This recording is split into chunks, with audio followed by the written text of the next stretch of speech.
Caranya adalah kopi bareng. Mudah-mudahan ini efektif ya untuk mengekspor satu keinginan dan mudah-mudahan punya dampak yang positif terhadap kemajuan bangsa dan negara ini. Ada dua hal yang pokok yang sebenarnya saya ingin mendiskusikan dialog. Apa yang sudah saya kerjakan sebenarnya sudah 14 tahun lebih dari 2005. Namun yang saya kerjakan ini hanya dalam bentuk contoh model yang sudah ampuh menyelesaikan permasalahan kemiskinan terhadap 650 kepala keluarga di beberapa wilayah seluruh Indonesia. Karena kita sudah punya model, role model menyelesaikan permasalahan kebodohan dan kemiskinan ini, sudah waktunya saat ini saya ekspos pada tataran tingkat nasional, mudah-mudahan juga nanti pada tingkat internasional. Di mana yang saya kerjakan adalah satu kegiatan sektorial pada sektor pendidikan dan ekonomi, sehingga tool yang saya gunakan untuk mengentaskan kemiskinan dan kebodohan ini adalah salah satunya pendidikan dan ekonomi kerakyatan. Dan ini sudah saya kerjakan terhadap 650 kepala keluarga dan 100% kemiskinannya selesai dan sekarang masuk kepada tahap keluarga sejahtera. Indikatornya salah satunya adalah sanggup menyelesaikan anaknya sampai lulus S1. Seperti itu. Ini, nah, maka program ini ingin saya perluas lagi, dan ini sudah menjadi amanah daripada cita-cita bangsa. Kesejahteraan, kemakmuran ini harus menjelma di, dan ini amanah undang-undang, amanah Pancasila. Dan inilah yang saya ingin praktekkan, itu saya kerjakan terus, tapi tidak bisa lagi sendiri. Kelompok kecil tidak mungkin lagi, karena kalau saya gunakan pola ini 5 tahun yang akan datang, 5 tahun 10 tahun ke depan, hasilnya paling juga 3 kali atau 4 kali dari yang sudah saya kerjakan. Jadi saya tidak mau seperti itu, maka saya ingin mengajak pemerintah, tokoh masyarakat, alim ulama, termasuk juga pendeta, politisi dan pengusaha semua berperan aktif bersama-sama kami untuk menyelesaikan masalah kebodohan dan kemiskinan. Dengan cara apa? Dan yang pertama adalah dengan cara meningkatnya pendapatan pada sektor-sektor tertentu. Tentunya tidak seluruh sektor, karena nggak mungkin kita kerjakan seluruh sektor. Maka sektor yang menjadi fokus untuk peningkatan pendapatan adalah sektor pertanian, karena Indonesia basisnya pertanian. Dan ini sudah dicoba di berbagai wilayah, nanti oleh saudara jenderal akan diterangkan toolnya seperti apa.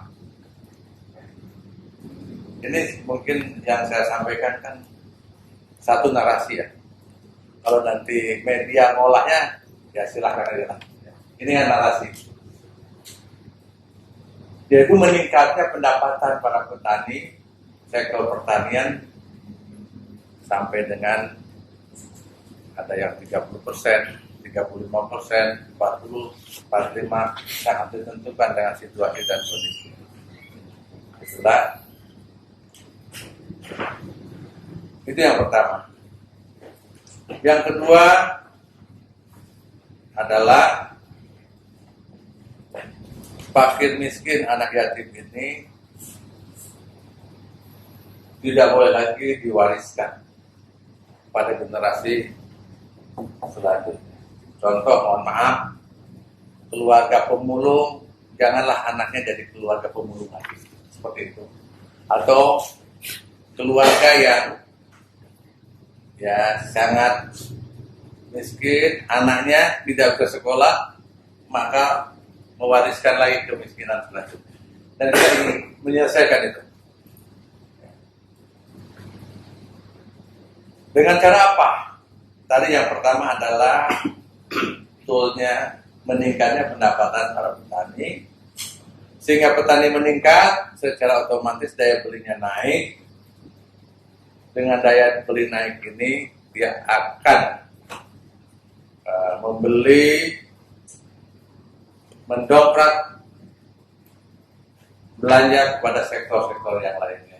Pedagang kaki lima tumbuh, industri kecil tumbuh, industri yang lainnya tumbuh, buruh tumbuh, pajak pun akan naik. Nanti juga secara detail pasti ketahuan berapa kenaikannya. Kalau ini di contoh saja ladang sawah di Indonesia. Ini bukan belum palawija, belum perkebunan ya, sawah aja. Berapa? 7,1 juta. 7,1 juta. Kalau ini per 1 hektarnya naik per tahunnya ini di angka 15 juta per hektar. 15 juta per tahun per hektar. Nah, jadi 7 juta kali 15 juta rupiah, maka ini hampir 100 triliun rupiah. Ini berbicara sangat. Nah, sehingga uang 100 miliar rupiah ini akan menyebar di lapisan yang bawah, dan dia akan dibelanjakan ke pasar, buruh naik, pabrikan naik, pajak naik, dan hasil naik. Secara otomatis didongkrak. Itu baru satu sektor, padi, sawah. Dan ini bisa dicek ya, 7,1 hektar. Yang kita tingkatkan adalah produktivitasnya. Kita nggak bicara harga pangan ya, ya nanti urusannya Bulog pemerintah. Tapi ditingkatkan, belum lagi sektor lain. Nah, kalau ini sektor pangan 2 kali saja, angkanya ini bisa dianggap, bisa kita hitung. Nah, inilah rasa optimis kita. Bagaimana meningkatkan, itu salah satu.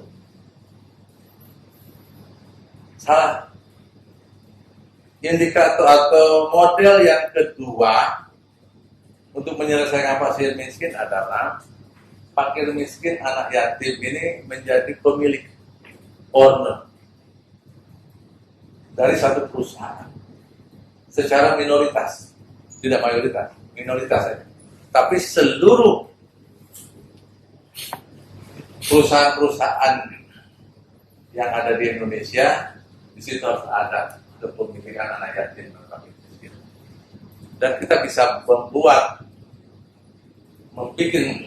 seperti itu. Fakir miskin secara kelembagaan, membuat satu lembaga dalam bentuk yayasan atau dalam bentuk koperasi, tentu saja akan sesuai dengan perundang-undangan yang ada, dan dia menjadi pemilik. Nah, inilah yang sedang kami laksanakan. Kalau tadi peningkatan pendapatan para petani ini sudah 2 tahun kita laksanakan. Tapi kalau wirausaha anak yatim fakir miskin untuk meningkatkan pendapatan dan dia menjadi pemilik, owner dari perusahaan-perusahaan, karena sekarang sudah TBK, maka berhak mendapat. Yang penting kan ada uang yang dibeli. Termasuk pada lembaga, karena populasi orang miskin berdasarkan BPS ini ada 26 juta ya. Mungkin juga lebih, kita nggak tahu ya.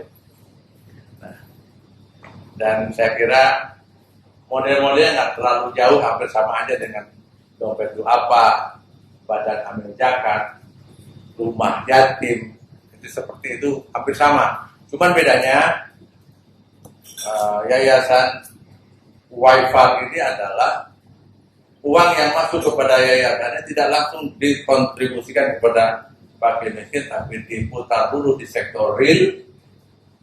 Setelah itu keuntungannya akan dibagikan, diserahkan kepada fakir miskin, anak yatim yang lebih khususnya pada sektor pendidikan dulu,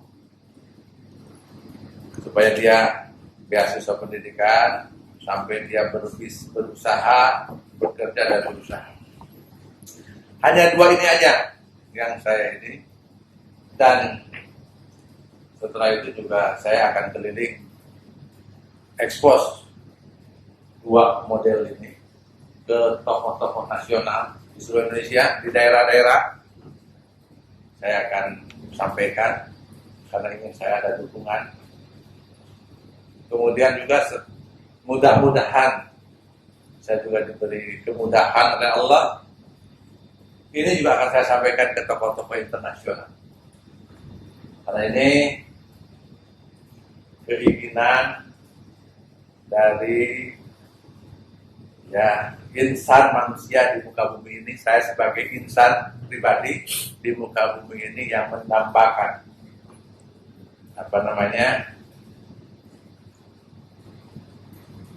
perdamaian dunia, kesejahteraan, kemakmuran pada level dunia. Dan satu insan yang menginginkan itu berhak. Maka saya akan sosialisasikan. Nah, pada sore hari ini sengaja saya minta ke Pak Dwi Tanto, mohon dikumpulin nih, kita dialog nih. Ya, nah, kalau akan terus nih sampai 5 tahun nih kita bicara. Ya, mudah-mudahan, maka saya akhirnya catat saya bilang gitu. Ya, kita lihat nanti. Ya, mudah-mudahan